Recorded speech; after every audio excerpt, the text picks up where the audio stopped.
이게 이제 마지막 질문과도 관계되는데요. 당신 나름의 색깔이 있냐? 저야 저 색깔이 있죠. 노무현 대통령하고 많이 다르잖아요, 제가. 그래서 노무현 대통령은 대학을 못 나오셨죠? 저는 대한민국에서 제일 좋은 대학은 아니지만 제일 좋다는 대학을 나왔습니다. 제일 좋은 대학이 아니라는 것은 거의 확실해요. 그러나 제일 좋다고 하기는 또 좋다고 합니다. 그런 대학을 나왔죠.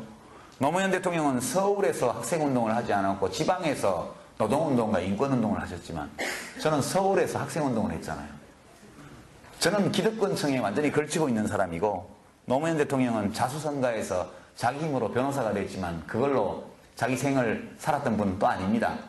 철저하게 비주류의 삶을 살았던 분이고, 예, 우리 대한민국에서 정말 1등만 기억하는 더러운 세상에서 1등 아니고도 한때 1등이 아니었지만 열심히 노력해서 정당하게 경쟁해서 1등이 될 수 있다 이런 희망을, 가능성을 보여준 분 아니에요. 그분의 삶에는 감동이 진하게 있죠. 그렇지만 제 삶에는 그런 게 별로 없잖아요. 그건 또 굉장히 큰 차이죠. 그리고 노무현 대통령은 이렇게 좀 깔보는 사람은 많았지만 미워하는 사람은 별로 많지 않았어요. 저는 사람들이 노무현이라는 정치인을 깔보는 거에 매우 화가 났었고 그 당시에 저는 미워하는 사람은 많지만 깔보는 사람은 별로 없어요. 많이 다르죠? 굉장히 많이 다릅니다. 그리고 저는 노무현 대통령의 참모였던 적도 없고 개인 참모, 가신이었던 적도 없고 저는 노무현 대통령이 대통령이 되기 전에는 자원봉사자였고, 예, 대통령이 되신 후에는 1년 반 동안 내각에서 부하로 일을 했습니다. 한 번도 노무현 대통령이 개인 참모들이 모이는 자리에 저를 부르셨던 적이 단 한 번도 없습니다. 서로 간에 그렇게 묵시적으로 합의되어 있던 관계였었고요. 제가 일방적으로 노무현 대통령을 좋아해서 따랐던 케이스입니다.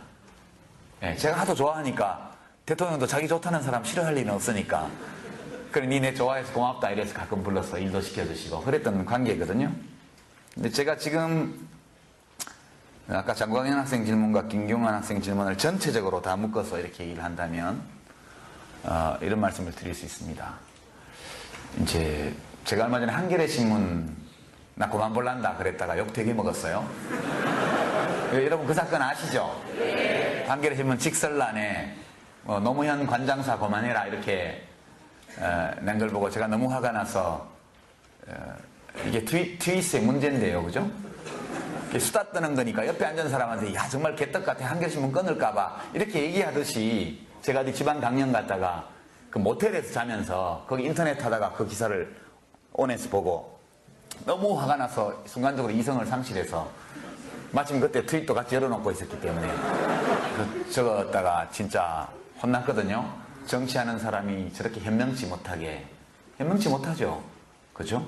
제가 항의한 것은 그 말을 제목으로 뽑아서 크게 쓴 한겨레 편집 담당자들의 무감각, 무신경 내지 살아계실 때 그만큼 함부로 대했으면 됐지 돌아가시고 나서까지도 이렇게 함부로 대하냐 이런 욱하는 심정 이런 게 너무 들어서 그렇게 트윗에 글을 올렸다가 나중에 휴 다행이다 친구하고 뭐 절연 안 해도 된다 다시 한겨레 신문 본다는 얘기입니다. 사실 저희 집에 보는 거는 저희 집사람 이름으로 보고 있어서 제가 끊지도 못해요. 근데 그래서 어떤 친구가 그 직설을 했던 한홍구 씨가 저보고 뭐라 하더라고요. 사실 그런 게 아니었다. 그래서 제가 뭐라고 대답했냐면 사석에서 있었던 일인데 야 나 좀 봐주라. 나는 지금 치료가 필요한 사람이잖아. 그리고 한겨레 신문에 전화해서 욕하고 신문 끊겠다고 욕한 사람들도 좀 봐주라. 그 사람들도 전부 나처럼 치료받아야 될 사람이잖아. 그러니까 어떤 소중한 어떤 대상을 갑자기 상실하고 그리고 그에 대한 죄책감과 분노, 원망 이런 감정들이 아직 다 사라지지 않았고 아직도 추도의 기간이 끝나지 않았고 운명이다 원망하지 마라 했지만 아직도 우리 마음속에 누구라고 꼭 집어서 말하기 어려운 그런 원망이 있는 것이 노무현 대통령을 진짜 좋아하는 사람들의 마음의 상태고 이런 급작스러운 어떤 사랑하는 대상의 상실이라는 것은 그 사람의 마음속에 엄청난 병을 불러 옵니다. 사실 그 트윗에 그 글을 올린 나도 치유가 필요하고 치료를 받아야 될 사람이고 아무도 우리를 치료해주지 않기 때문에 그냥 우리끼리 위로하면서 상처를 달래고 있는 중이었다. 근데 그때 그런 얘기가 나오니까 나도 모르게 그렇게 했는데 진짜 현명치 못하고 그랬다는 거 다 안다. 그렇게 신문의 칼럼으로 현명치 못하다고 꾸지람하고 혼장질 하지 않아도 우리 스스로 다 알고 있다. 실제 한겨레 신문 끊지도 않았다. 그러니까 정상이 아니죠. 저도 건강한 상태가 아닙니다. 마음이. 그래서 되도록 정치적으로 안 나오려고 한동안 집거를 했었고요. 그리고 이제 좀 적절한 비유는 아닌데 옛날 우리 속담에 때리는 CM이 말리는 시누이 그 속담 있죠? 때리는 CM이보다 말리는 시누이가 더 밉다. 그런 겁니다. 제가 어떤 전문가한테 들은 얘기인데 과거 군사독재 정권 시절에 간첩으로 조작되면서 고문을 당했던 많은 사람들이 있죠. 이분들이 지금 재심을 청구해서 무죄 선고를 다 받고 있는데 이분들이 가장 격렬한 분노를 터뜨리는 대상이 누군지 아십니까? 박정희 대통령, 전두환 대통령, 고문했던 경찰관들, 수사관들, 국정원, 중앙정보부 요원들 아닙니다. 그분들이 가장 격렬하게 분노를 터뜨리는 분들은 친척, 친구, 친지들입니다. 내가 억울한 누명을 쓰고 어려움에 처했을 때 나를 편들어주지 않고 관계를 끊고 법정에 와서 불리한 증언을 하고 이랬던 그러니까 믿고 사랑했던 사람이 나를 버렸을 때 그에 대한 배신감 이런 것들이 너무 커서 지금 시점에서 재심 무죄를 받는 상황에서 가장 격렬한 분노의 감정을 나타내는 게 원래 사랑했던 관계에 있던 사람들, 가까웠던 사람. 저는 우리 참여당이 노무현 대통령 정신 개선한다 이렇게 하니까 사람들이 막 비웃고 비아냥대고 꾸지람하고 그렇게 합니다. 그게 무슨 정당이냐? 알죠? 정당을 이렇게 하면 안 된다는 거. 왜 모르겠어요? 근데 그럼 결국 이 국민참여당까지 와서 정당 활동을 하고 있는 사람들이 원망이 어디를 향하고 있느냐? 물론 이명박 대통령을 향하고 있고 이인규 씨나 홍만표 씨를 향하고 있죠. 그 못지않게 강력한 원망이 한겨레 신문이나 경향신문이나 민주노동당이나 진보신당에 대해서도 있는 거죠. 근데 생각해보면 조작 간첩의 친척들도 다 피해자예요. 사촌이 간첩으로 몰렸기 때문에 끌려가서 얻어맞고 조사받고 직장에서 쫓겨나고 이사가고 다 피해자입니다. 근데 그분들은 지는 재심 판결이라도 받아서 보상이라도 받았지 아무것도 없이 사촌이 간첩 혐의 쓰고 조작이긴 하지만 어쨌건 그렇게 되는 바람에 고통을 당한 우리는 뭐야? 이런 원망하는 마음이 또 있거든요. 혹시 아까 장광현 학생이 혹시 그런 생각하는지 모르겠어요. 노무현 때문에 진보 세력이 전체가 피해를 입었다.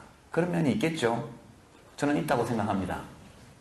그러니까 노무현 대통령을 사랑했던 사람들, 사랑하는 사람들한테는 그 사람들에 대한 소위 자칭 진보 세력, 진보 언론, 진보 지식인에 대한 분노가 있습니다.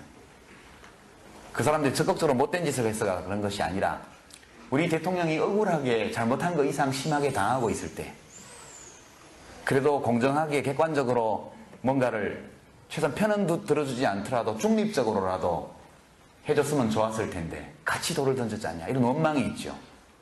그러나 또한 민주노동당이나 진보신당이나 진보 언론들이나 진보 지식인들은 노무현이 진보를 표방하는 바람에 우리까지 다 욕 얻어먹었고 다 망했다. 우리가 더 피해자다. 이런 생각이 있겠죠. 그죠? 저는 그럴 수 있다고 생각합니다. 근데 지금 이 자리가 그런 얘기를 하기에 적합한지는 모르겠으나 제가 가는 곳마다 이 질문에 부딪힙니다. 참여정부의 과오에 대해서 반성해라. 이명박을 탄생시킨 건 노무현 아니냐? 논리적으로는 맞는 말이죠. 그러니까 그 이면에 깔려있는 감정이 무엇이냐? 저에게 그 말을 하는 분들의 감정 속에는 노무현 때문에 우리가 피해를 입었다는 원망이 있고 분노가 있습니다. 제 마음 속에는 많은 노무현 대통령을 사랑했던 사람들, 국민참여당의 당원들과 마찬가지로 그분들이 노무현 대통령에 대한 부당한 수사가 진행되고 있을 때 단 한 차례도 객관적인 입장에서 헌법의 원리에 따른 옹호조차 안 해줬다. 노무현 대통령의 전직 대통령으로서의 명예를 지켜주지 않은 것은 물론이고 한 시민으로서의 기본권조차 그것이 짓밟히고 있을 때 그것을 지적한 사람이 없었지 않냐. 이런 원망이 또한 있는 것이거든요. 이것은 제가 심리학자라면 한번 연구해볼 만한 가치가 있는 엄청난 사회적 현상이라고 저는 생각합니다. 아무도 이 얘기에 대해서 더 꺼내지 않고 빙빙 돌려가면서 얘기를 하고 있지만 현재 진보 진영의 여러 세력 안에는 노무현 대통령의 삶과 죽음, 그분의 정치, 그분의 유산이 무엇인가 이것을 둘러싼 심각한 정서적, 심리적 앙금 또는 대립 이런 것들이 지금 쫙 깔려 있습니다.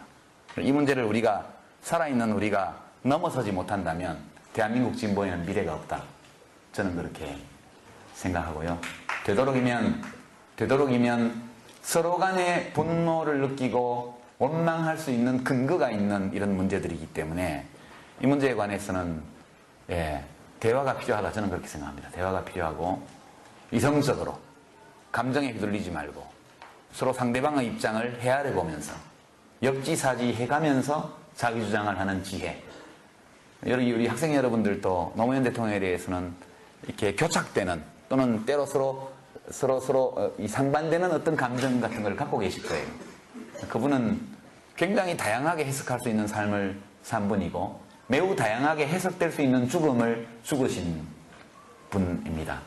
그래서 해석의 여지가 매우 다양하기 때문에 노무현 정신을 개성한다는 것도 여러 갈래로 여러 주체들에 대해서 때로 상반되는 모습으로 나타날 수 있는 사람이다. 저는 그렇게 생각합니다. 제가 내는 색깔은 부분적으로 노무현 대통령의 색깔을 반영하고 있죠. 그러나 저는 노무현은 아니죠. 많은 면에서 다르고 지향도 많이 다르고 실제로 살아계셨을 때 현직에 계실 때 여러 가지 정치적인 문제나 정책에 대한 의견도 많이 달랐습니다. 그러나 그분은 지도자시고 저는 그분을 돕는 부하였기 때문에 서로 토론하다가 합의가 안 되면 결국 제 의견을 접고 그분 의견을 따라 했죠. 저는 그것이 옳다고 봅니다. 옳다고 보고 한 나라를 운영하는 대통령의 곁에는 다양한 의견을 가진 사람이 있어야 되고 충분히 토론해야 되고 많은 의견을 나눠야 되지만 전국적으로 모두가 합의할 수 없을 때에는 그때는 지도자가 전체적인 책임을 지고 결정할 수밖에 없고 사람들은 그걸 따라야 된다. 아마 이명박 정부의 참모들 중에도 그런 사람이 있을 것으로 저는 생각하고 그분들의 고충이나 이런 것들을 충분히 저는 이해합니다. 그런 각도에서 한번 봐주시고요. 이야기가 너무 번졌고 길어졌긴 하지만 국민참여당은 노무현 정신을 개성하는 정당인데요. 노무현 대통령이 갔던 길을 따라가는 정당은 아닙니다. 노무현 대통령이 실패하셨던 그 지점에서 시작해서 그때 이루지 못한 일들을 하는 정당이기 때문에 여러분들 홈페이지 좀 벅벅대긴 하는데 좀 들어서 구경도 하시고요. 오프라인 모임 가면 맨날 학예회 하듯이 재밌게 놉니다. 학생들은 밥도 공짜로 주고 관심 한번 가져주시기 바랍니다.